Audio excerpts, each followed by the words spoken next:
Hello? What's up? I wanted to talk with you. Fuck! Leave me alone! I'm gonna be in fucking masturbate, please.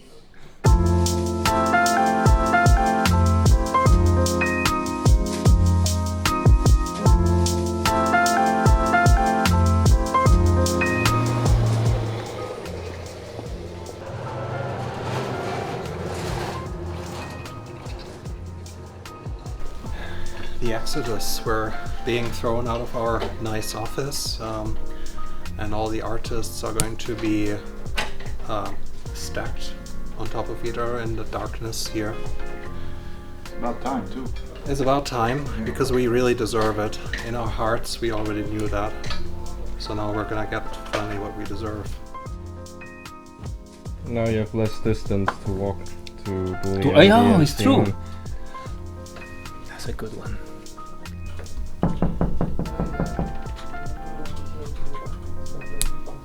I can call you like this now, I don't have to go to your place. Yeah. I can just like knock and do like this. Until. And you'll be like, come to my office. I'm a important person here. Yeah, no, you're more important. You are like We're the peasants, yeah. that people. The German. This week is the second week of the game project we're currently working on called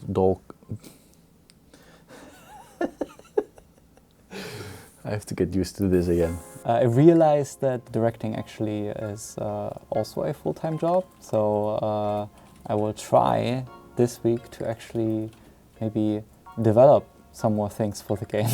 Last week was a lot of organizational meetings and figuring out what is the broad game plan. Since we're very used to making movies and making a game is a total different beast, we are reconfiguring our pipeline in order to support a game project. How we set up all of our file structure and our production planning and starting look dev for the environment and the characters. But I'm gonna try to just focus a bit more on the broad game prototypes and the overall scope of the levels. So I'm doing a bit of project management on that side. We have until Thursday and then we get a rig for animation. Shelty's gonna sleep. I'm gonna get. I don't care! So you have until Thursday to work on Cowboy. Until that, on Thursday. What are you saying? You're making a fucking scene here.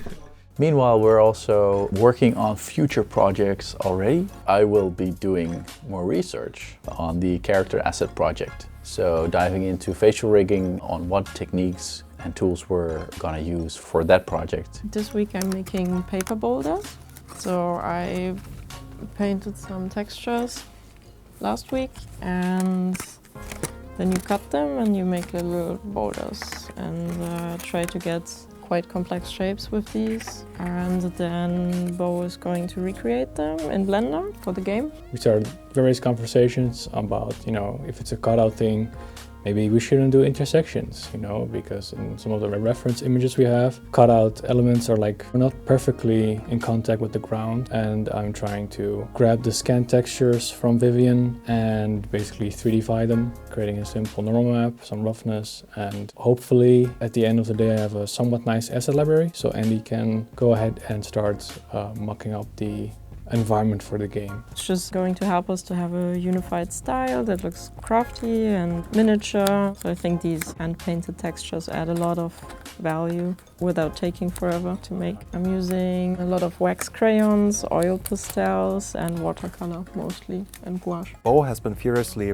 modeling assets for the project. I took them and I assembled a little bit of a test environment just using Blender and Eevee, testing some of the art style decisions that we're making. How is it going to work if we have this paper craft set with these paper mache characters in it? How is that all going to work together? I've just been taking some of the textures that Vivian drew and scanned, and I turned them into tileable textures, cleaned them up. The more we work on this, the more we learn about how to potentially turn this into a game, which is a little bit tricky, of course, because everything needs to be memory friendly, smaller, and repeatable. I am working with Julian to kind of help him out a little bit, figure out some of the story beats for the game we're making. Also kind of being a bit of bouncing board regarding the design of the characters and figuring out the animation style we want to go for. And then I am tasked with basically being the preliminary rigger for the first pass of the characters that we need. Just make a kind of a cheap mock-up version of these characters with rigs. It doesn't have to be perfect, but then at least we'll figure out what we need and what we don't need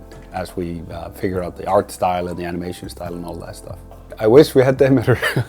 I miss having Demeter at the studio for multiple reasons. He's a fun, fantastic guy, but also I'm so rusty when it comes to rigging.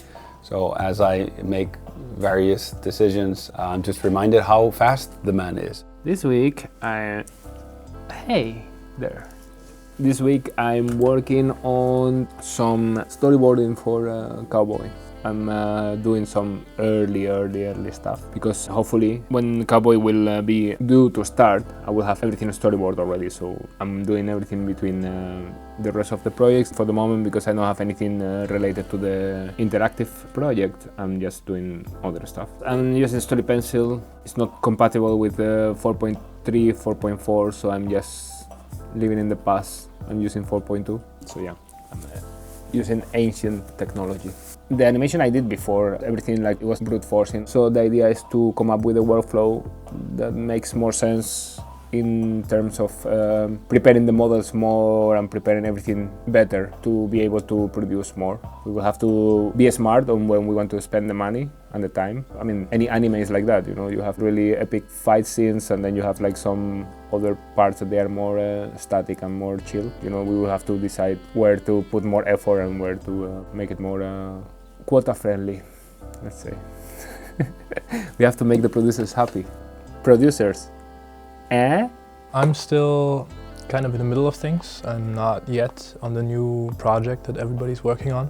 For now, I'm still wrapping up other things. Yesterday, I finished the new version of the brushstroke tools add-on. So that's now released and people can use it. There were a bunch of fixes and some new features, but mainly this was about integrating a better workflow for people to make their own custom brush styles, like the ones that we created for Gold and shipped with the add-on, but so that people can just make their own in a way that it's easy to integrate into the workflow. I'm still wrapping up a blog post, just announcing that and also publishing the new brush style packs that Vivian and Annie have been working on for some ink brush styles and some watercolor brush styles as a thing that we release for the Blender Studio subscribers to use with the brushstroke tools in a way that's just easy to install and use. Today and tomorrow I'm gonna wrap up another blog post that I've been working on for the explosion and fire effects for Charge, and then I can move on also jumping on the new project with everybody else. So I'm excited to actually finally get my hands on that as well. Don't want to be left out.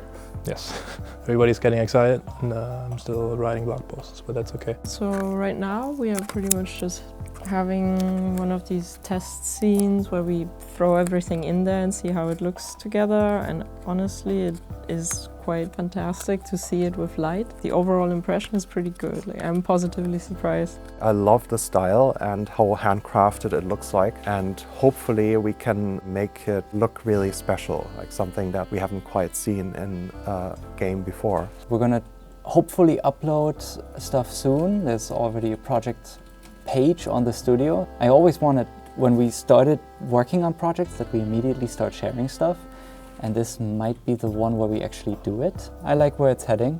I see more people getting activated and starting to work on it.